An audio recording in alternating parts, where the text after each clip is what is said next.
So hello everyone, welcome back to the channel. So this is day 11 of paper league और आज हम शुरू करने वाले हैं इशू ऑफ शेयर्स के the most important questions. Book 1 बहुत अच्छे से कंप्लीट हो चुकी है बेटा, अगर आपने नहीं करी है तो जाके पूरी चेकआउट करो। और अगर तुम्हारे प्री बोर्ड्स खत्म हो गए और अब आज से ही सीरीज शुरू कर रहे हो तो यहीं से शुरू कर लो, क्योंकि सेकंड बुक पहले कवर करते चले जाओ और साथ साथ फर्स्ट बुक का एक एक चैप्टर देखते चले जाओ जैसे जैसे आपको टाइम लगे। ठीक है, तो अब तक 10 लेक्चर आए हैं, हमने पहली बुक के सारे मोस्ट इंपॉर्टेंट क्वेश्चंस कवर कर लिए हैं। आज हम शुरू करेंगे इशू ऑफ शेयर्स के the most important questions. 4 part issue of shares के आपको देखने को मिलेंगे। आज है हमारा पहला पार्ट और आज की क्लास का हमारा एजेंडा रहेगा कि हम लोग बहुत अच्छे से कवर कर लें थ्योरी पार्ट, क्योंकि थ्योरी के 2 एमसीक्यू हर साल पेपर में आते ही आते हैं, चाहे कुछ भी हो जाए। और ये जो थ्योरी है ना, सीयूईटी के लिहाज से भी बहुत इंपॉर्टेंट है, तो तब भी करनी है, अभी कर लो, 2 नंबर फालतू मिल जाएंगे बोर्ड में भी और फिर सीयूईटी में भी फायदा मिल जाएगा। तो आइए जल्दी से शुरू करते हैं इशू ऑफ शेयर्स का part number 1, day 11 of paper leaked. जल्दी से निकाल लीजिए नोटबुक पेन और जो भी इंपॉर्टेंट चीजें बताऊं उनको एज इट इज लिखते चले जाना। इन नोट्स को जरूर डाउनलोड कर लेना, टेलीग्राम पे आपको मिल जाएंगे शाम तक। These are going to be very helpful. एक एक थ्योरी का टॉपिक अच्छे से मैंने इसमें लिख दिया है, समझा दिया है। चलो जी जल्दी से शुरुआत करते हैं। सो यार इंपॉर्टेंट टॉपिक्स की बात करें थ्योरी के लिहाज से तो सबसे पहला इंपॉर्टेंट टॉपिक आता है प्राइवेट कंपनी और पब्लिक कंपनी में क्या डिफरेंस होता है। दूसरा आता है टाइप्स ऑफ शेयर कैपिटल क्या होते हैं, फिर uses of security premium, preliminary expenses, reserve capital, capital reserve और इशू ऑफ शेयर्स करने के तरीके, कि किस किस तरीके से आप शेयर्स को इशू कर सकते हो, वो हम यहाँ पे डिस्कस करेंगे। चलो बेटा जल्दी से पहले टॉपिक से शुरुआत करते हैं, public company and private company पे। सो देखो, पब्लिक कंपनी और प्राइवेट कंपनी का बहुत सीधा सीधा लॉजिक होता है कि प्राइवेट कंपनी के ऊपर 3 रेस्ट्रिक्शंस होती हैं। पहली होती है नंबर ऑफ मेंबर्स, इसमें लिमिटेड होते हैं, 200 ही हो सकते हैं, लेकिन पब्लिक कंपनी में अनलिमिटेड हो सकते हैं। दूसरी रेस्ट्रिक्शन जो आती है वो आती है transferability of shares. Private company shares को ट्रांसफर नहीं कर सकती जबकि पब्लिक कर सकती है। मतलब कि पब्लिक कंपनी के जो शेयर होल्डर्स होते हैं वो अपने हिस्सेदारी बिना किसी को कहे पूछे वो बेच सकते हैं इधर उधर।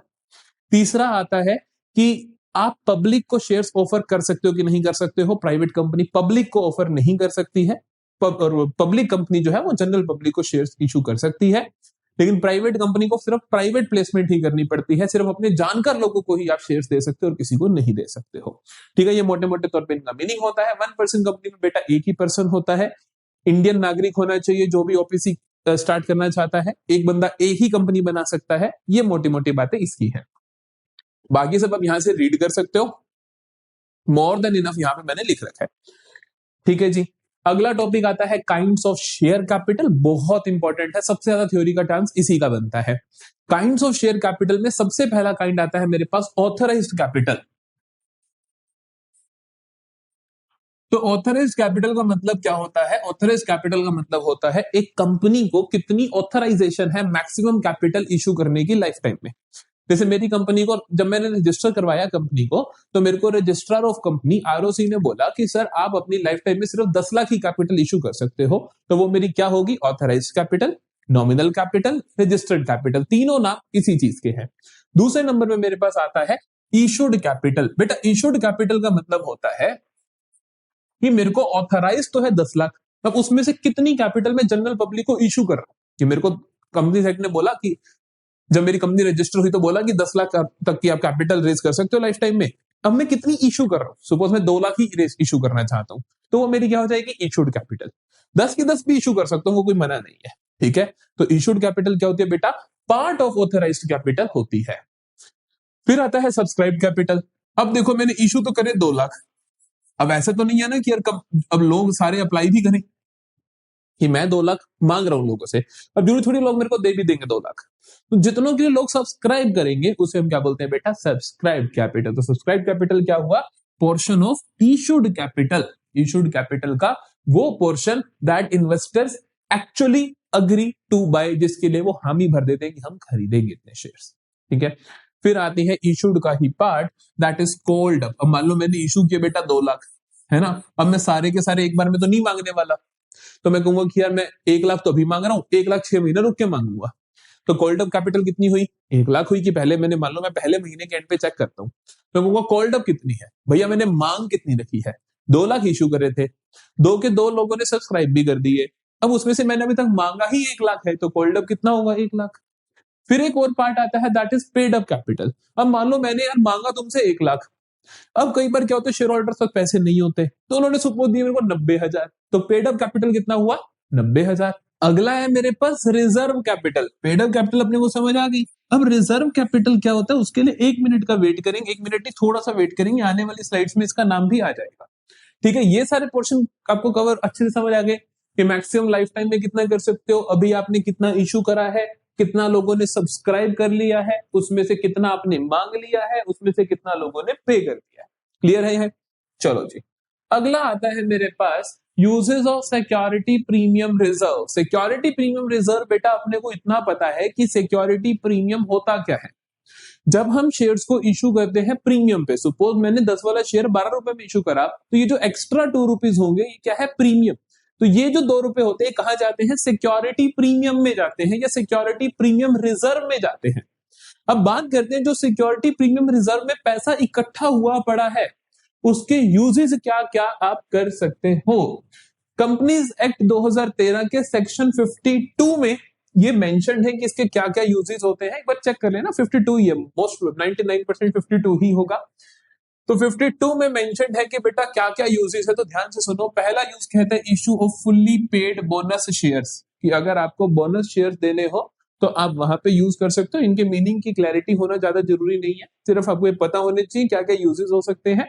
एमसीक्यूज में इनमें से कुछ आएगा कि विच of the following can be used, for which of the following security premium can be used, ऐसा आपके पास आ जाएगा। अगला है writing of preliminary expenses. Preliminary expenses को राइट ऑफ करने के लिए प्रीलिमिनरी एक्सपेंसेस क्या होते हैं अगली स्लाइड में हम जानेंगे। फिर आता है राइटिंग ऑफ एक्सपेंसेस और कमीशन पेड और discount allowed on issue of shares और debentures.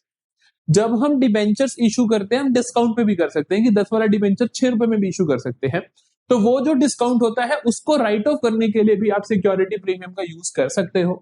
Providing for premium payable on redemption of debentures और प्रेफरेंस शेयर्स। कई बार क्या होता है, हम कहते हैं कि हमारा डिबेंचर तो 100 रुपए का है, लेकिन करके जब हम पैसे वापसी करेंगे तो हम 100 की जगह 110 करेंगे, 120 करेंगे, 150 करेंगे, दैट इज प्रीमियम पे रिडक्शन करेंगे। तो वो जो प्रीमियम का अमाउंट होता है उसको भी आप राइट ऑफ कर सकते हो सिक्योरिटी प्रीमियम में से। फिर आता है मेरे पास परचेज ऑफ ओन शेयर्स और अदर सिक्योरिटीज, की कंपनी अगर खुद के शेयर्स खरीदना चाहती है, मतलब कि बायबैक करना चाहती है, तो भी सिक्योरिटी प्रीमियम का यूसेज वहां पर कर सकती है। समझ में आई बात आपको? तो these are the usages of security premium reserve. इसका भी एमसीक्यू देखने के बहुत चांसेस होते हैं। फिर आता है प्रीलिमिनरी एक्सपेंसेस। प्रीलिमिनरी एक्सपेंसेस क्या होते हैं? देखो, प्रीलिमिनरी का मतलब प्री, पहले, कंपनी के इनकॉर्पोरेट होने से पहले, कंपनी के रजिस्टर होने से पहले जो खर्चे किए जाते हैं उन्हें मैं क्या बोलता हूं? प्रीलिमिनरी एक्सपेंसेस बोलता हूं। Expenses incurred on preparation and printing of various documents needed for registration of company. कहते हैं कि वो खर्चे जो हम प्रिपरेशन पे करते हैं, कि मान लो कि कंपनी को रजिस्टर करवाना तो डॉक्यूमेंटेशन करनी पड़ेगी, उसको डॉक्यूमेंट्स को रेडी करने के लिए जो खर्चे करने पड़ते हैं प्रीलिमिनरी एक्सपेंसेस में आते हैं। स्टैंप ड्यूटी देनी पड़ती है, रजिस्ट्रेशन फीस देनी पड़ती है, वो भी इसी में आता है। Duty payable on authorised capital, जितनी कैपिटल आपको ऑथराइज होती है उसके ऊपर आपको टैक्सेस देने पड़ते हैं, ड्यूटी देनी पड़ती है, वो भी इसी में आता है। कॉस्ट ऑफ प्रीलिमिनरी बुक्स, कुछ आपको बुक्स ऑफ अकाउंट खरीदनी पड़ती हैं, वो भी इसी में आता है। The fee charge by accountant और valuer valuing assets and liabilities, कि जब मेरा बिजनेस मान लो विद्यम है, विद्यम अभी एक पार्टनरशिप फर्म है, जैसे ही विद्यम को मैं कंपनी रजिस्टर करवाने जाऊंगा तो वो एक वैल्यूएशन के लिए बंदा रखना पड़ेगा जो मुझे बताएगा कि इस कंपनी की वैल्यूएशन कितनी है, कितनी एसेट्स है इनके पास, कितनी लायबिलिटीज है। तो वो सारे बंद करने के लिए एक बंदा होता है, उसको भी आपको पैसे देने पड़ते हैं। तो ये सारे क्या हुए? प्रीलिमिनरी एक्सपेंसेस हुए। अगला टॉपिक आता है द मोस्ट इंपॉर्टेंट वन, कि रिजर्व कैपिटल और कैपिटल रिजर्व में फर्क क्या होता है। बहुत ध्यान से सुनना। रिजर्व कैपिटल क्या है? रिजर्व कैपिटल होती है अ टाइप ऑफ कैपिटल। क्या होती है? अ टाइप ऑफ कैपिटल जो कि रिजर्व में रख रखी, ऐसी कैपिटल जिसको तुमने रिजर्व करके रखा हुआ है वो तभी यूज करोगे जब कंपनी का वाइंडिंग अप होगा। क्या बोला मैंने? ऐसी कैपिटल जो तुम तभी यूज करोगे जब कंपनी की वाइंडिंग अप होगी, जब कंपनी को जरूरत पड़ जाएगी, जब कंपनी को आप बंद कर रहे हो। तो अदरवाइज आप इसको कभी नहीं मांगोगे। तो ये क्या हुआ बेटा, अनकॉल्ड अमाउंट, अनकॉल्ड कि आपने कभी मांगा ही नहीं अपने शेयर होल्डर से, ये वो पार्ट है। ठीक है जी, तो क्या लिखा, portion of uncalled share capital reserved, जिसको रिजर्व करके रख दिया, to be called only at the time of winding up. समझ आई बात। कैपिटल रिजर्व क्या होता है, capital reserve is a type of reserve, ये क्या है बेटा, एक type of reserve which is created out of capital profits. Reserve capital क्या है, एक कैपिटल का टाइप है जिसको रिजर्व करके रख दिया। कैपिटल रिजर्व क्या है, एक रिजर्व का टाइप है जो कैपिटल प्रॉफिट्स में से बनाया गया। Reserve created out of profits not available for distribution as dividend, या मैं कहूं कि reserve created out of capital profits, उसे आप क्या बोलते हो बेटा, कैपिटल रिजर्व बोलते हो। बाकी सारी चीजें आप यहां से रीड आउट कर सकते हो। ठीक है जी, चलो अब स्टार्ट करते हैं। ओ लास्ट टॉपिक रह गया, सॉरी, इश्यू ऑफ शेयर्स, कि शेयर्स को इशू कैसे कैसे किया जा सकता है। एक तो तरीका होता है कि आप शेयर्स को इशू कर सकते हो प्राइवेट प्लेसमेंट से, कि प्राइवेट कंपनी जो होती है उनको अपने सारे के सारे शेयर्स को प्राइवेटली प्लेस करना पड़ता है। जैसे मान लो मैं विद्यम पार्टनरशिप फर्म है, विद्यम को मैं कंपनी में कन्वर्ट करवाना चाहता हूं और मैं प्राइवेट कंपनी चाहता हूं, तो उसके लिए अगर मुझे क्या करना पड़ेगा कि जिन लोगों को मैं शेयर्स बेचना चाहता हूं ना, वो मेरे नोन हो, मैं उनको कहूंगा सामने से, जैसे मैं अपने चाचा जी को कहूंगा कि चाचा जी कुछ शेयर्स ले लो यार कंपनी के, कजन भैया को बोलूंगा कुछ शेयर्स ले लो भैया जी, मैं अपने दोस्त को बोलूंगा कि तू ले ले भाई। तो दिस इज प्राइवेट प्लेसमेंट, कि खुद प्राइवेटली अपने शेयर्स को प्लेस करना। दूसरा आता है पब्लिक, पब्लिक को सब्सक्राइब करने के लिए बोलना, जैसे किसी भी कंपनी का आईपीओ आता है तो वो पब्लिक को बोलते हैं कि आइए आप हमारे शेयर्स खरीदिए, हमें पैसे दीजिए, हम आपको अपनी कंपनी की हिस्सेदारी देंगे। तो this is private place, sorry, for cash public subscription के लिए, कि लोग सब्सक्राइब कर ले, जनरल पब्लिक सब्सक्राइब कर ले। फिर आता है for consideration other than cash. पहला तरीका प्राइवेट अपने नॉन लोगों को, दूसरा तरीका जनरल पब्लिक को, और तीसरा तरीका कि सर कैश के अलावा किसी और पर्पस के लिए। जैसे मैंने क्या करा, स्क्रीन ली, पैसे नहीं थे, मैंने कहा सर आप विद्यम की ना हिस्सेदारी ले जाओ, कैमरा लिया, पैसे, सर पैसे की जगह आप विद्यम के शेयर्स ले जाओ। तो ये क्या होता है, for consideration other than cash. ये भी बहुत इंपॉर्टेंट टॉपिक होता है प्रैक्टिकल पोर्शन में, 3 मार्कर क्वेश्चन हर साल पेपर में इसका आपको देखने को मिलता है। आने वाली क्लासेस में हम इसको भी कवर करेंगे। चलो जी शुरू करते हैं हम हमारे एमसीक्यूज। जल्दी जल्दी एमसीक्यूज को स्क्रॉल करेंगे, खत्म करते चले जाएंगे, क्योंकि सब थ्योरी बेस्ड एमसीक्यूज जो पिछले 5-6 सालों में आपके पेपर्स में आए, सारे के सारे मैं यहाँ पे आपको कवर करवा रहा हूँ। तो सबसे पहला है that portion of called up capital, called up मतलब जो तुमने मांगा है, which has been actually received from the share holder, जो शेयर होल्डर से अपने को रिसीव हो गया उसे हम क्या बोलते हैं बेटा, पेड अप बोलते हैं, है ना। याद है कि कॉल्ड अप होता है जितना तुमने मांगा, पेड अप होता है जितना आपको रिसीव हो गया। तो पेड अप इसका आंसर होने वाला है। समझ गए, सिर्फ इतनी सी थ्योरी आपको अच्छे से आती है तो आप सारे क्वेश्चंस कर लोगे। अगला है minimum subscription for allotment of shares as per security and exchange board of India. SEBI की गाइडलाइंस ने कहा कि कम से कम 90% होना चाहिए। किसका, ध्यान से सुनो। हमारे पास कैपिटल क्या थी, सबसे पहले थी ऑथराइज्ड, अगली क्या थी इशूड, अगली क्या थी सब्सक्राइब्ड। इन केस कोई कंपनी सब्सक्रिप्शन के साथ गो अहेड जाना चाहती है तो उसको चाहिए कि उसने जितने शेयर्स इशू करे उसका मिनिमम 90% लोग सब्सक्राइब करें। तो सब्सक्राइब कैपिटल क्या होता है बेटा, पार्ट ऑफ इशूड कैपिटल। तो किसका 90% होने चाहिए, इशूड कैपिटल का 90% शेयर क्या होने चाहिए, सब्सक्राइब किए जाने चाहिए पब्लिक के द्वारा। तभी आप गो अहेड हो पाओगे, आप अपने शेयर्स को आगे इशू कर पाओगे। तो किसका 90% हुआ, इशूड कैपिटल का। समझ आई बात। चलो जी अगला कहता है रिजर्व कैपिटल।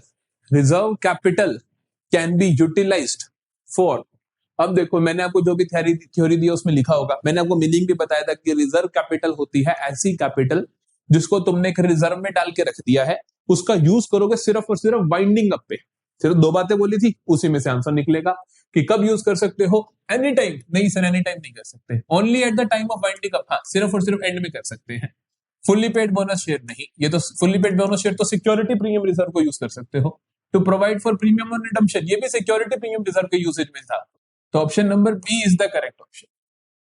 उसने आपको कंफ्यूज करने के लिए ये 2 चीजें दी, और हालांकि ये क्या है बेटा, सिक्योरिटी प्रीमियम रिजर्व के यूजेस हैं, ये रिजर्व कैपिटल के यूजेस नहीं है। अगला कहता है, एन ऑफर ऑफ सिक्योरिटीज और invitation to subscribe securities to a select group of persons is called. कहता है कि आपने ऑफर दिया, इन्विटेशन दिया, सब्सक्राइब कर लो हमारी सिक्योरिटीज, हमारे शेयर्स को, लेकिन एक सिलेक्टेड ग्रुप ऑफ पर्सन। बेटा सिलेक्ट कब करते हो आप? पब्लिक में तो सिलेक्ट नहीं करते, आप तो जनरल पब्लिक को दे देते हो। जब आप प्राइवेट प्लेसमेंट करते हो तब आप सिलेक्टेड लोगों को कहते हो कि हमारे शेयर्स को सब्सक्राइब करो, है ना। मैंने कहा ना, मैं अपने चाचा जी को बोलूंगा, अपने भैया जी को बोलूंगा, अपने दोस्त को बोलूंगा, तो मैं सिलेक्ट कर रहा हूं, तो ये क्या हुआ?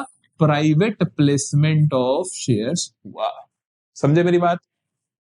चलो जी, नेक्स्ट आता है, the amount of share capital which a company is authorised to issue its by its memorandum of association. कहता कि मैक्सिमम कितना कर सकते हो, ऑथराइज कितने के लिए हो आप, उसे आप क्या बोलते हो? Authorise capital, nominal capital, registered capital. 3 नाम होते हैं, ढूंढो। ये रहा नॉमिनल कैपिटल। अब तीनों नाम आने चाहिए बेटा जी, ठीक है। अगला देखो, according to SEBI, minimum subscription of capital can not be less than 90% of issued capital. Repeat हो गया, मैंने नहीं रिपीट करा, ये 2025 का पेपर है, 2025 में रिपीट हुआ है। पिछला पेपर था 2023 का, रिपीट हुआ है question, as it is repeat हुआ बोर्ड एग्जाम में। अगला देखो, ऑफर ऑफ सिक्योरिटीज और invitation to subscribe securities to a group of person by a company is known as. कहता है, देखो ध्यान से देखना, ऑफर ऑफ सिक्योरिटीज और invitation to subscribe securities to a select group. अभी हमने करा ना सिलेक्टेड ग्रुप, फिर से रिपीट क्वेश्चन है, ये भी 2025 का क्वेश्चन। तो सिलेक्ट ग्रुप को जब आपने बोला कि आप हमारे शेयर्स ले लो, तो आप वो किसे बोलते हो? कहता है other than public offer. Public offer के अलावा क्या होता है बेटा? प्राइवेट प्लेसमेंट होता है, जब आप सिलेक्टेड ग्रुप को बोलते हो। तो रिपीट हुए, 2 क्वेश्चंस रिपीट हुए। अगला देखो, money received in advance from the share holders before it is actually called up, उसे आप क्या बोलते हो? देखो, मनी रिसीव्ड इन एडवांस को क्या बोलते हैं? पता होगा वैसे आप लोगों को, मनी रिसीव्ड इन एडवांस को बोलते हैं, अपने आप बताना, यहाँ पे टाइम स्टैम्प डाल के, तुम्हें पहले से पता है कि नहीं? क्या बोलते हैं? कॉल्स इन एडवांस, ठीक है, जो एडवांस में मिल जाए। और वो पैसा जो तुमने अभी मांगा ही नहीं है, मतलब सॉरी मांग लिया लेकिन मिला नहीं, ये क्या हुआ बेटा? Money received in advance. अभी मांगा नहीं, पहले ही मिल गया, तो कॉल्स इन एडवांस। लेकिन मांग लिया और रिसीव नहीं हुआ, क्या बोल रहा हूं मैं? कॉल्ड बट नॉट पेड, उसे क्या बोलते हो बेटा? Calls in arrear. क्या बोलते हो बेटा? Calls in arrear. समझ में आई बात? शाबाश। तो कहां जाएगा? कॉल्स इन एडवांस में। कॉल्स इन एडवांस की क्रेडिट होता है। क्रेडिट क्यों होता है? क्रेडिट इसलिए होता है बेटा जी कि एडवांस है, एडवांस कोई भी पैसा मिल जाए तो वो आपकी लायबिलिटी होता है, ठीक है। कि आपको जब चाहिए, जब पैसे लेने से उससे पहले मिल गया तो आपकी लायबिलिटी होगी, आपको कल को शेयर देने पड़ेंगे, तो ये लायबिलिटी है। अगला देखो, the portion of called up capital, called up capital which has been actually received from shareholders is called, जो हमने रिसीव हो गया है उसे आप क्या बोलते हो? Paid up capital. फिर से रिपीट क्वेश्चन, फिर से रिपीट क्वेश्चन। चलो अगला देखो, assertion रीजनिंग को क्वेश्चन है, security premium can not be utilised for writing off loss on sale of fixed asset. बिल्कुल सही बात है, सिक्योरिटी प्रीमियम के यूजेस में कहीं भी ये यूज नहीं था। हम चाहे द्वारा रीड करवा देता हूं मैं आपको, जो मैंने आपको यूजेस लिखवाए हैं, बस आपको यही पता होने चाहिए। देखो, कहीं भी लिखा, कहीं भी लिखा कि हम एसेट्स के लॉसेस को राइट ऑफ करना चाहते हैं, इससे नहीं लिखा। ये यूज होता है, किसका होता है? कैपिटल रिजर्व का एक यूज होता है कि आप एसेट्स के लॉसेस को राइट ऑफ कर सकते हो, लेकिन सिक्योरिटी प्रीमियम का नहीं होता। तो कैन नॉट बी यूज लिखा उसने, तो बिल्कुल सही बात लिखी है सर, हम इसके लिए इसको यूज नहीं करते हैं, ट्रू है। अगला देखो, security premium can be applied only for the purposes mentioned in companies act. ये भी बिल्कुल सही बात है कि सिक्योरिटी प्रीमियम को जो जो आपको लिखा गया है कंपनीज एक्ट के सेक्शन में, सिर्फ वही यूज कर सकते हो। तो दोनों बातें ट्रू है, और दोनों बातें एक ही चीज के बारे में बात कर रही हैं कि क्या सिक्योरिटी प्रीमियम का यूजेज कहीं हो सकता है कि नहीं हो सकता। तो ये करेक्ट एक्सप्लेनेशन बी है। तो option number B, both A and R are true and reason is correct explanation या करेक्ट रीजन फॉर assertion। समझे मेरी बात? चलो अगला देखो, as per the provisions of companies act 2013 security premium can not be utilised. किस चीज में आप यूटिलाइज नहीं कर सकते हो? बायबैक में आप कर सकते हो, राइटिंग ऑफ इशू ये भी कर सकते हो, राइटिंग ऑफ प्रिलिमिनरी ये भी कर सकते हो, ये नहीं कर सकते हो, ये नहीं कर सकते हो। सर लिखा तो हुआ था बोनस शेयर, ध्यान से पढ़ो, ये पार्टली पेड अप है, वहां मैंने लिखा था फुल्ली पेड अप। ठीक है, इसीलिए क्वेश्चन करवा रहा हूं, ध्यान से देखो क्या लिखा हमने। हमने क्या लिखा, पहला पॉइंट था issue off fully paid bonus shares. Fully paid के लिए कर सकते हो, पार्टली पेड अप के लिए नहीं कर सकते हो। तो अगर आप कहता है कि पार्टली पेड अप के लिए आप यूज कर सकते हो तो बिल्कुल गलत बात है सर, बिल्कुल गलत बात है, ऐसा नहीं हो सकता। Option number D is the correct answer. अगला देखो, चलो 3 सवाल विजिबल है क्या, यहाँ पे तो थोड़ा ब्लर ब्लर सा आ रहा है। हाँ जी विजिबल है, बिल्कुल विजिबल है। Minimum subscription for allotment of shares as per security exchange board of India guidance can not be less than 90% of which of the following capital. मैं नहीं बता रहा है ना, मैं नहीं बता रहा, पता है ना तुम्हें, इशूड कैपिटल आएगा। तीसरी बार आ गया सर क्वेश्चन, पिछले 4 साल में तीसरी बार। अगला देखो, nominal authorise share capital. Nominal authorise capital क्या होती है, अभी पहले क्वेश्चन आया था कि maximum capital a company can raise in its lifetime, that part of share capital which is issued now, the amount of share capital which is actually applied now, the maximum amount of share capital which a company is authorized to issue। option number C। समझे। अगला देखो, an offer of securities or invitation to subscribe securities to a select group of persons। select group खा गया भाई question, जानते हो ना इसका आंसर, शाबाश। नेक्स्ट है मेरे पास, reserve capital is that part of dash which cannot be called except at time of winding up of the company. Reserve capital किस कैपिटल का पार्ट होता है, मैंने आपको शुरुआत में बताया कि रिजर्व कैपिटल क्या होता है, ऐसा पोर्शन ऑफ अनकॉल्ड कैपिटल जो अभी तक नहीं मांगा है ना, कि तुमने जो मांगा नहीं उसी को रिजर्व बनाओगे, जो बेटा मांग ही लिया वो तो आ ही जाएगा, तो वो रिजर्व कैसे हुआ। तो रिजर्व कैपिटल किसका पार्ट होता है बेटा, अनकॉल्ड कैपिटल का होता है। ये आपका आंसर होगा। फिर से इसी पीडीएफ में देखना, आपको ये लाइन जरूर देखने को मिलेगी। देखो, reserve capital portion of uncalled capital. ठीक है, तो सिर्फ और सिर्फ 6-7 पेजेस करोगे, 2 नंबर आप अपने पक्के कर लोगे, ये मेरी गारंटी है। अगला देखिएगा, Rhythm limited to cover assets of 30 lakh. ये क्वेश्चन हम कंसिडरेशन अदर देन कैश जब सीखेंगे, ये प्रैक्टिकल पोर्शन का क्वेश्चन है, ये हम वहां पे करेंगे। ये यहाँ पे डाला गया, अगर तुम्हें आता है तो अपना आंसर कर दो और कमेंट सेक्शन में बता दो, सही हुआ तो मैं तुम्हें बता दूंगा। अगला देखो, कहते विच of the following statement is true for reserve capital. हम रिजर्व कैपिटल के बारे में बहुत जानते हैं, अब देखते हैं कौन सी ट्रू है।